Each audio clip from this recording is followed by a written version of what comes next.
Nagtanong si Greta kay Jacinto kung siya ba talaga ang boss, bakit hindi sila sumusunod sa kanya.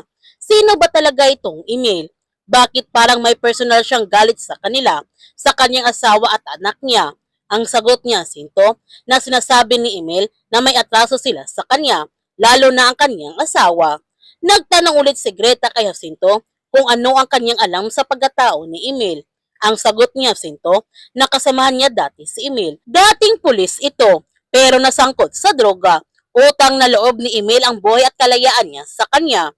Nung nakita ni Greta ang locker ni Smile, pinabuksan niya ito kay Jacinto at hinahalugog niya ang mga gamit ni Smile hanggang nakita niya sa wallet ang family picture ni Smile at nakita niya doon si Ayen. Ngayon napagtanto ni Greta kung bakit malalim ang galit ni Emil sa kanila dahil kay Ayen at sinabi niya kay Jacinto na naging kabit ng kanyang asawa si Ayen. Nagtanong si Jacinto kay Greta kung nasaan ngayon si Ayen.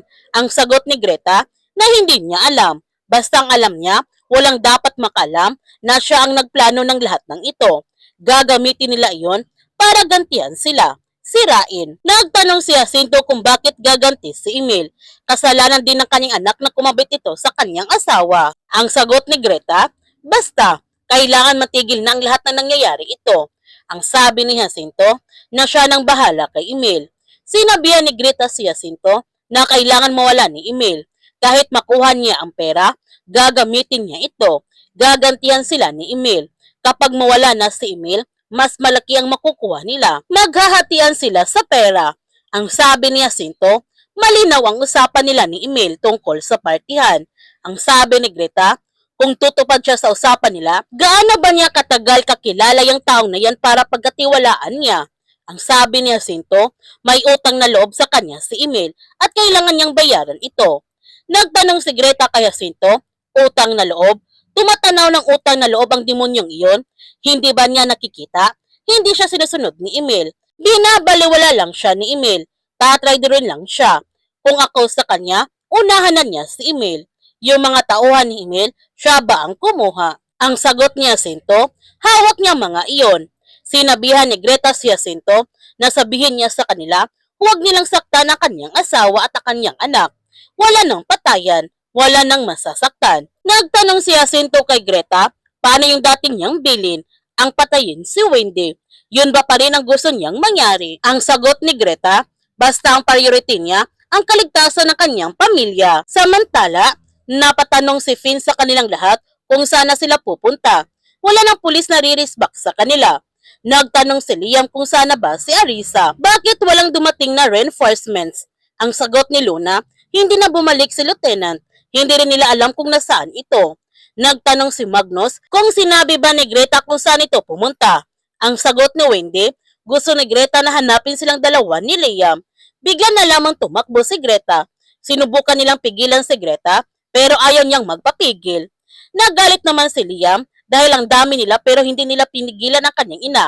Kahit kalad ka rin pa nila ito, basta sumama lang ito sa kanila. Sinabihan ni Wendy si Liam na mga pulis na nga mismo ang pumipigil kay Greta. Nagalit pa nga ito sa kanila. Hinayaan lang nila ito. Sinabihan naman ni Rita si Wendy na di ba siya na yung nagsabi na iwan na lang nila si Greta. Nagtanong si Liam kay Wendy, sinabi niya talaga yon, bakit wala silang ginawa? Galit na sinabihan ni Olsen si Liam, ngayon pa ba sila magsisihan? Ang dami na nangyari. Isipin niya kaya kung paano sila makakalabas sa islang ito. Ibinalita ni Dado kay Emil na wala na. Nakaalis na ang mga hostages sa daungan. Sigurado siya na may natira pang mga pulis. Imposibleng makakasya sila sa isang speedboat. Nagtanong si Emil kung nahanap na ba nilang anak ng senador. Ang sagot ni Dado na hindi pa nila ito nahanap.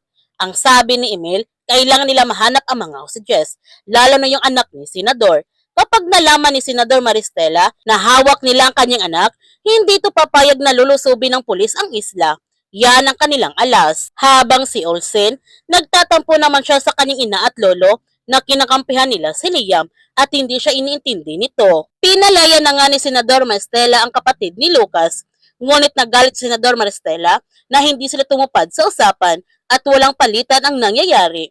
Tumakas naman ang kapatid ni Lucas at sinundan kagad ito ni Senador. Pero nabigo siya at nakatakas ng tuluyan ng kapatid ni Lucas. Hinang-hina na si Lenny dahil marami ng dugo ang nawala sa kanyang katawan at nakiusap siya sa kanyang ama na umalis na sila sa isla. Marami na silang nakuhang pera. Pero ayaw pa rin umalis ni Emil hanggat hindi siya makaganti kay Magnus. Kaya mga ilang sandali, nagkaroon ng seizure si Lenny dahil sa kanyang kondisyon. Kaya huwag natin palalapasin ang kapanapanabik ng mga tagpo sa Roja.